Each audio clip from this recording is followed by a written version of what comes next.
Thank you for that introduction. Actually, you flattered me a bit. We're at last check, we're 4,989. We'll probably hit 5,000 sometime in the next month or so, but we're nearly there. Okay, which is a long way from where I started. Just met a gentleman before. I used to mow his lawns. Oh, there you are. 40 years ago, I was actually mowing this guy's lawns. How's that? I didn't start off expecting anything like what's happened. I actually went to university to do a PhD in history and trying to uncover the reason for the rise and fall of civilization. And by the way, anybody who's interested in what I've found out, some very radical stuff. We're running a research program right now funded by Jim's Group that you can order this book from the Jim's Group website. So I had this idea that I was going to become an academic, but as a student, I need to make a living. So I used to go out and I used to mow lawns.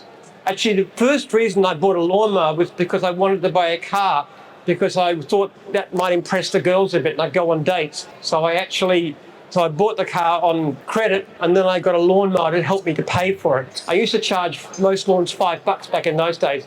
And when I got to the stage of finishing my PhD, I actually failed it initially and then I got it at a later go. I had no career. I had no academic career, which is what I'm in for. I wanted to run a research institute to finish off my theory, but I had no money. I was actually $35,000 in debt. And all I had was my experience mowing lawns as a student and a very crappy old mower and brush cutter. So I started off working full time. I actually, to make things even more difficult, I was newly married. My wife was a student. She didn't have any income, so I was trying to pay for my living expenses, my rent, support my wife, pay back these debts.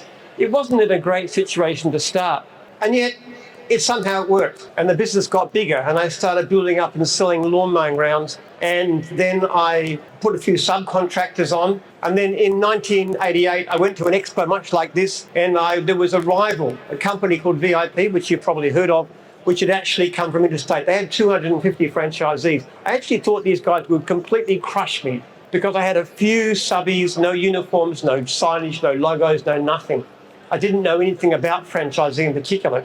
And these guys were so powerful and so effective, I thought, look, just to stop myself being completely crushed by them, I'll franchise more or less in self-defense. The way I did it, actually, I crashed their expo. I went to an expo just like this, which was in 1988, and I went up to the stand and I said to the guy at VIP, I understand, I want you to tell me about VIP. I'm really interested. So he gave me all this information about it. And then, not because he didn't ask me why I wanted to know, because if he had, I would have told him. I'm not very good at telling lies. And then the state manager came in and said, that's Jim Penman, don't tell him anything else. So they kicked me off the stand. But I found out about this system they had, and it had some benefits. I could see, you could look after people when they were ill, and if you break your leg in your lawn mowing contract, you lose your business. But if somebody else can step in for you, so I could see benefits. But I thought at the time I could do a better job. I could look after franchisees better.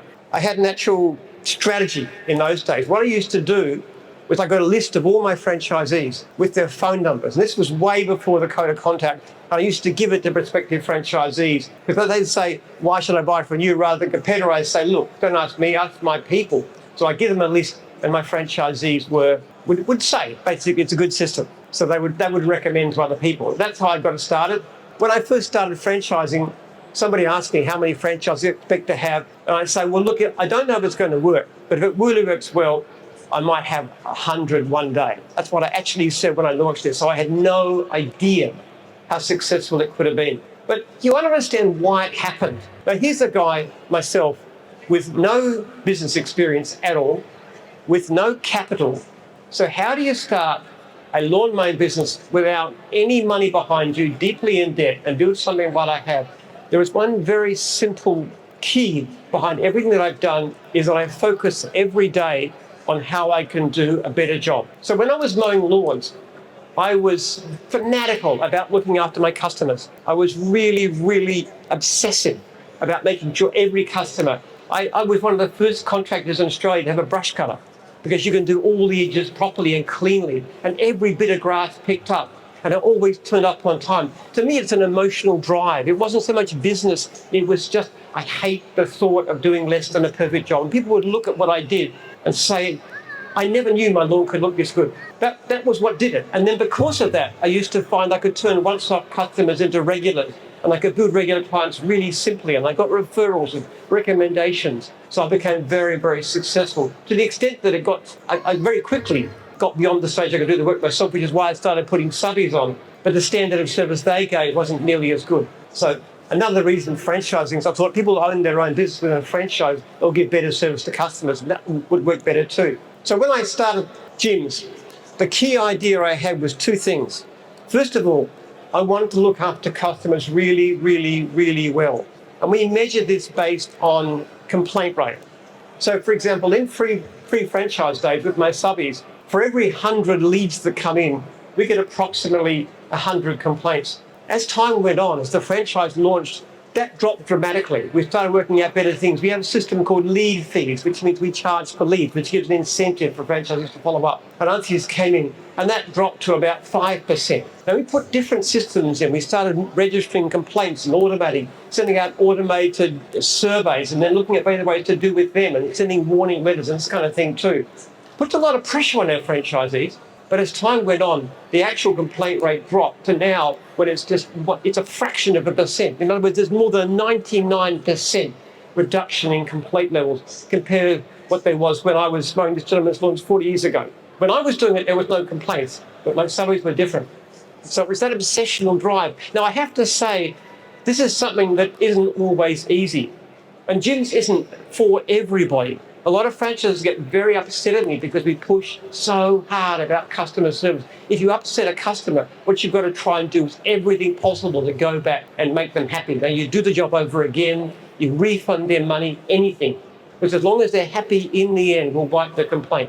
But it puts a lot of pressure on them. It's not easy being a gym's franchisee. But the other side of it is this. The key idea I had behind franchising was that I was going to make my customers raving fans, but also even more my franchisees. And we do put a lot of pressure on our franchisees.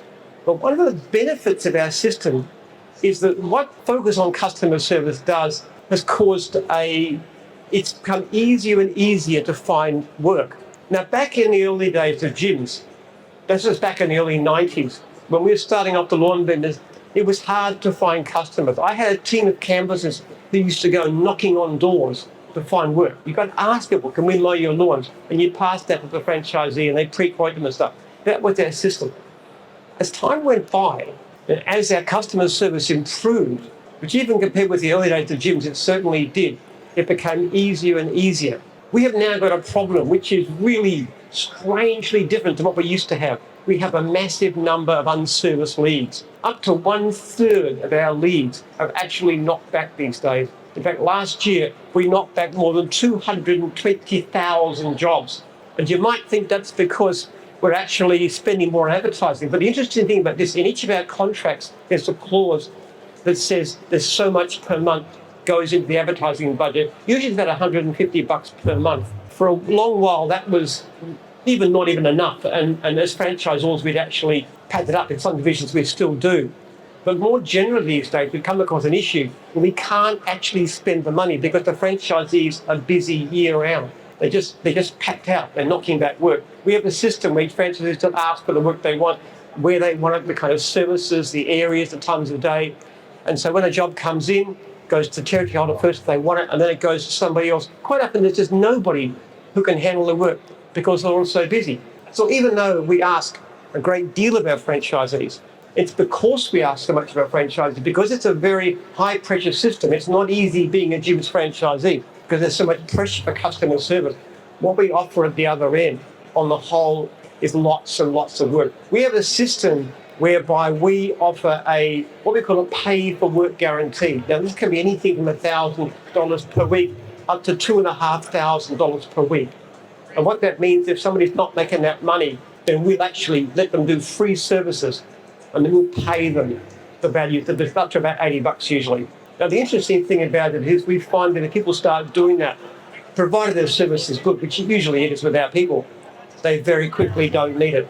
So it sounds like a big, if we sell a franchise with a $2,000 paperwork guarantee, you think we could be out for $100,000. It's extremely rare that any franchisee who does that regularly that doesn't exceed that number within a month or two. So basically, we do ask a lot of our franchisees. We offer a lot. One of the systems too, we do too. What we offer our franchisees is something very different from like High Pages, where you're one of 6 people. Our big thing is only one person quotes. We only give a job to one person only, and most people who actually come to us actually end up booking a job. That's the conversion rate. It's around about 75% on average. They call us because of reputation and because we tend to get back to them. But the other thing we do too, people have this idea that in business to succeed, you've got to be cheap. You've got to compete on price. And one thing I say to my franchisees all the time in the talks that I give is I don't want you to compete on price. We are not the cheap. We are not cheap as chips. So in my initial sessions, I talk again and again about charging properly. Just occasionally, a franchisee is struggling for work and getting like knockbacks, we say moderate the pricing. It's clear charging too much at the beginning, but it's far, far more common to go to franchisees and say, listen, you're knocking about work, you're hardly taking anything, do some more jobs, add 10% to your charge, add 20%. Doesn't matter if you get knocked off. In our rating system, being overpriced, knocking back, losing a job based on price is never, ever a negative. So there are lessons from what we've done to everybody. Now, you look at what I'm on, and I might seem unusual. I'm a sort of kind of a legendary figure these days, which is really bizarre, I have to say. I take my son, I've got to pick up my son from a birthday party, and he desperately texts me, Dad, don't get out of the car because, I'll jump on you because of Jim. So it's a really weird thing. But the funny thing about it is I'm not even that special. I'm not particularly smart. I'm not particularly skilled at business. I have good people who are very good at doing different things, like Joel's mate back there who does social media, and they've got Rocky who basically, he runs most of the practical things in Jim's group, and I've got people in finance and a lawyer. There's not a lot that I'm actually good at. But one thing I do have is an absolute obsession with looking at my business every day of my life. And I include weekends, I include holidays, I include Christmas Day, and say, how can I do this better? And I would say if you're going into business of any kind, whether it's a franchise or whether it's your own business, what you can achieve is fundamentally without limits. That's one of the great things working for yourself, isn't it? There's no upper limit. There's nobody telling you, hey, you're not good enough to be the CEO, because you're the CEO and you'll promote yourself as much as you possibly can.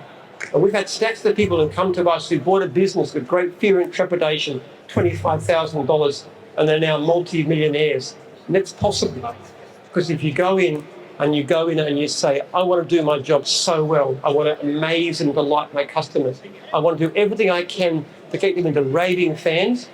And when that happens, you find you can charge more, and then I'm going to expand. I'm going to learn how to do it. There's so much stuff around. There's so many great books around. There's so many podcasts. There's so many things. There's so many different ways you can learn. One of the things I do too is I actually read and listen to a lot of books. I will probably on average read or listen to 2 to 3 books a week. So whenever I'm exercising, which I do rigorously, whenever I'm working on my farm, whenever I'm driving anywhere, I'm always listening to something. I'm always finding out, how can I do this better? What ideas have I got?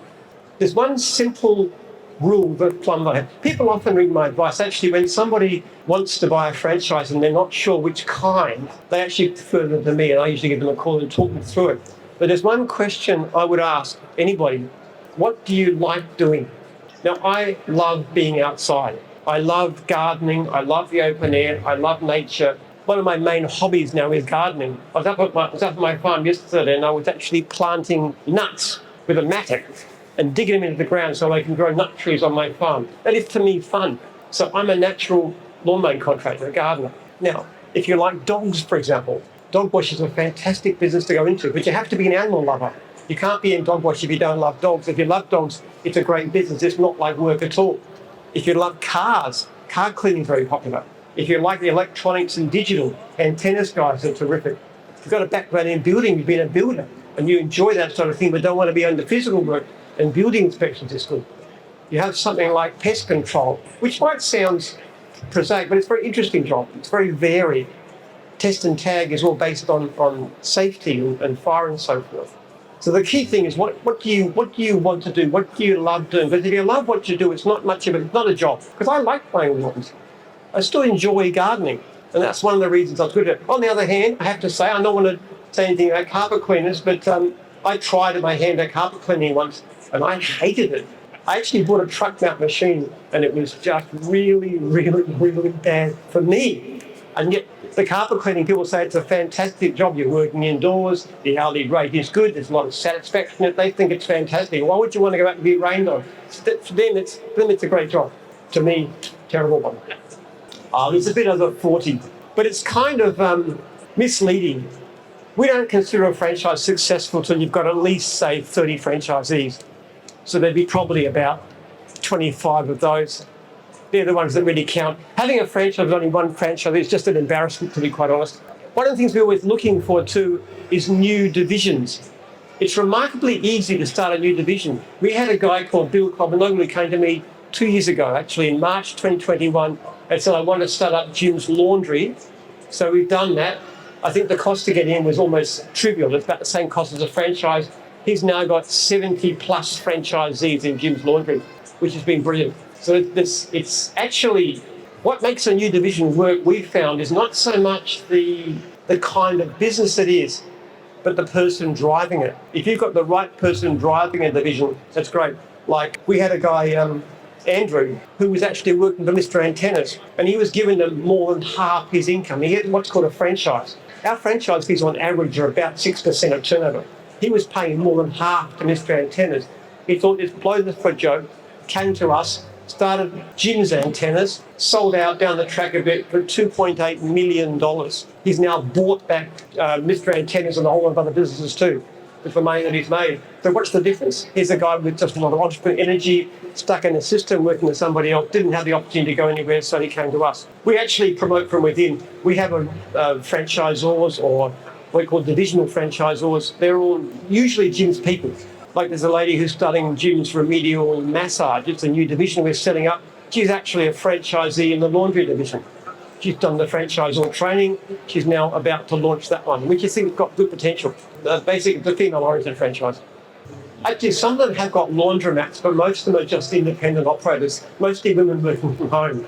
They go and pick up the laundry, take it back, put it through their washer and dryer, and then deliver it again. But they charge about $70 a back on that, so it's a good division. Well, he's in charge, Bill's in charge, but he has staff do it too, because he's already a franchisor in another division in cleaning. So he's the mind behind it. He's the director. He actually does a lot of the sales, but the actual support. We have a system of support in gyms which is quite demanding on the franchisors. Franchisors have to run regular meetings, 8 meetings a year. They also have to respond very quickly to franchisees who've got problems. Not getting back within 24 hours is like a breachable offence. And they have to ring franchisees regularly, at least monthly and ideally weekly, just to keep in touch with them. So being a franchisor is quite demanding. But there's many different roles, but then you've got to sell new franchises too. We found that most people who come to us are capable of running a successful franchise with our help. We need to we try and do a process of selection, because there are certain people who shouldn't be in business. One particular case, I only discovered by accident that this young man was going to buy a franchise, but he was in his early 20s and he was paid for by his mother. And when I asked her why she was buying it, because he can't find a job, and I said, we will not sell your son a franchise. This is outrageous that the franchisor can even suggest such a thing, because that is a recipe for failure. She got quite upset. She said, I wish I hadn't called you. And I said, well, that's a good thing you did. She said, what does he do? And I said, well, I'll tell you what, I know some franchisees in his area who are really, really overloaded with work. What if I arranged for him to go up on the road and see if he can work for them? Went out and tried to work for them, and he was hopeless. He was completely incapable of doing it. So you've got to have the level of emotional strength and maturity to be willing to run a business properly. It can be discouraging. Being your own boss is very, very good. It's a great thing. It's flexible. There's no upper limit to it, but it can be discouraging at times. And that's one of the reasons we found that things like meetings and talking to franchisors regularly is so, so important. We actually found in the beginning, before we started having regular meetings in certain areas, most franchisees actually failed because we didn't keep in contact with them. These days we do much, much better. If you're looking at a franchise, there's one thing that you should do above everything else. And I'm absolutely flabbergasted at how many people fail to do this simple thing. You must get hold of a list of all the franchisees of that franchisor and ring them and ask them directly, Do not rely on what your franchisor says. And I would say that applies just as much to Jim's division, because we've got 40 plus divisions, we've got 200 franchisors. Even within gyms, there's a variety. Mostly our franchisors are pretty good. They have to be, and we'll get good out very quick, but not all of them as good as others. So you do your research. If you spend like 2 hours actually talking to franchisees and saying what's it like, what's the support like, is the system fair, do they keep their promises, I can tell you everybody there'll be a lot less mistakes made. Because in my position, I hear some terrible stories. One of the things we're just launching right now is Gyms Legal, which is a legal service actually that's run by us, but we've got in-house lawyers. And one of the things we like to do is to represent franchisees against rip-off franchisors. And frankly, there are some terrible ones around. So it's up to you to do your research. Usually they come to us. My email address is very easy to find. It's jim@gyms.net, and you can get it from the website. Mostly new divisions start because somebody emails me and says, Jim, got an idea for a new division? And I say, what is it? First of all, I want to know, can you make at least $60 an hour as an operator? If we can't make $60 an hour, it's not worth doing. And then what do you know about the division? What's your experience? What's your background? And so we look at that. Now, if you've got somebody who impresses us, and I have to say only about 1 in 40 people who might approach me might actually start up a new division. But that's what we look to. It's quite astonishing, when somebody approached me about test and tag, I didn't even know test and tag was a division. I thought Sparkies did it. But there was a guy who did it, and he was flat out just working Albury Wodonga. And I thought, well, jeepers, if you could put one person flat out Albury Wodonga, you could put like 100 across the country. We've actually got 5 people working Albury Wodonga. And there's now like 230 franchisees in that division that are still growing. So, but I didn't even know. But he just came to me, he said, this is what I do, this is how it works, this is what I charge for it. And by the way, we charge more than any of our competitors in doing this particular job. And it's been very, very successful. Same thing with building inspections, same thing with laundry, same thing with about 90% of our divisions actually started by somebody coming to me with the idea. There's a few who started ourselves like dog wash, but most of them, somebody came to us. Could be somebody sitting here now. Or as I say to any of my franchisees, in training, I give them all my direct phone number and my email address, and I say, you've got any ideas, you contact me, and they do it. So we get new divisions out of that too. New division, by the way, costs probably about 25 grand to get going. It's very similar to a franchise, but it's a lot more demanding. Go to the website, you've got to do the manuals, set up the training system. We do generic training, but they've got to do their specific divisional training and design everything. We get the contracts put together. It's all sort of seamless process, but quite demanding. So if you've got an idea for a new franchise division, come and talk to me. It has to be something that doesn't compete with anything else, but our franchises have territory rights. So for example, if you're a lawn mowing contractor, you have territory rights to all jobs from mowing, gardening, those kind of things, landscaping. So we can't start a division that overlaps with that because we've reached territory. But apart from that, we'll be right.